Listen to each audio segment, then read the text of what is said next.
네, 청년들은 이 코로나19로 기회를 잃었습니다. 학교에선 실습도 인턴십도 제대로 못했는데 채용에 문까지 굳게 닫혔습니다.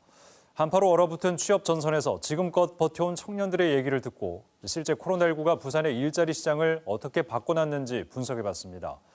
단계적 일상회복 기획보도 최위지, 황현규 기자가 차례로 전해드립니다. 부산의 한 대학교 호텔 경영 컨벤션학과 실습실입니다. 학생이 칵테일을 만들어 손님에게 내는 연습을 합니다. 호텔리어가 되겠다는 꿈을 안고 진학했는데 졸업 직전 코로나19 사태가 닥쳤습니다. 채용 기회가 매우 줄어든 건 물론 취업 준비에도 난관을 겪어야 했습니다. 실습 경험이 제일 중요한데 대면 수업조차 어려웠기 때문입니다. 계획했던 해외 인턴십도 취소됐습니다. 경험이 없는 분보다는 경험이 많은 분을 더 선호하는 게 사실이어서 좀 경험을 쌓기 어려운 부분이 가장 힘들었었던 것 같습니다.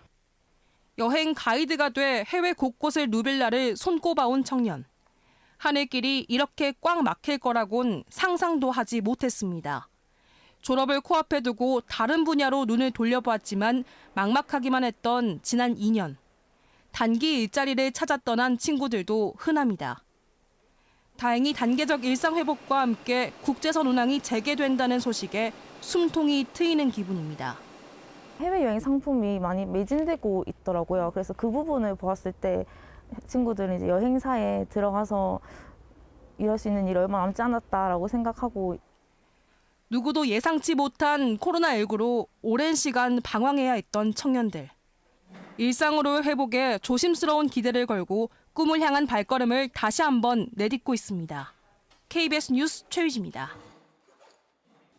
보신 것처럼 취업 준비생들에게 고용 한파는 혹독한 수준인데요. 코로나19가 실제로 일자리 시장에 미친 영향은 얼마나 클까요? 지난해 3월부터 올해 7월 사이 취업자를 분석했습니다.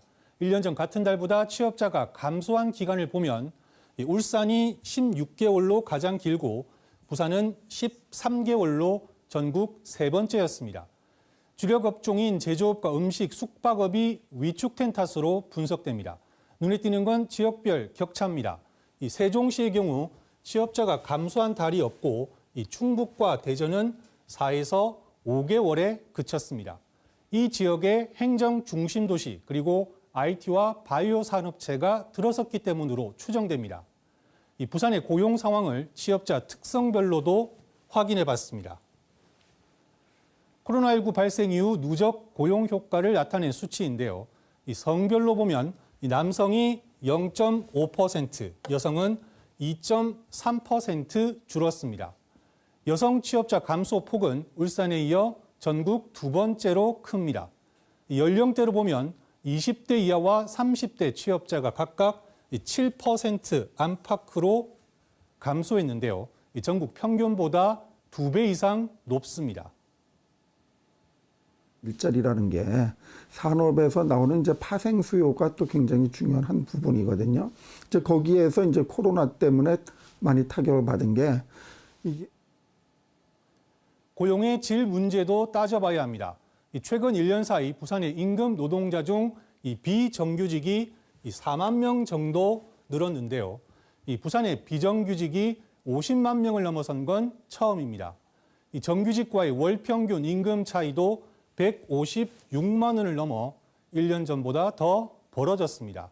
위드 코로나 단계적 일상 회복 이후 고용 사정이 좀 나아질 수도 있겠죠. 하지만 산업 환경이 달라진 만큼 투자 유치 등 지금까지의 일자리 정책만으로는 부족하다는 지적도 나옵니다. 수도권 대비 격차라든가 이런 게 좀 너무 크다. 그래서 좀 다양한 인재 양성, 그러니까 하이테크 쪽 인재 양성도 필요하고.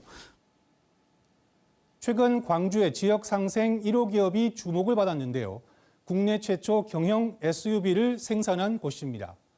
노사 민정이 양보하고 협력한 결과물로 평가받고 있는데요.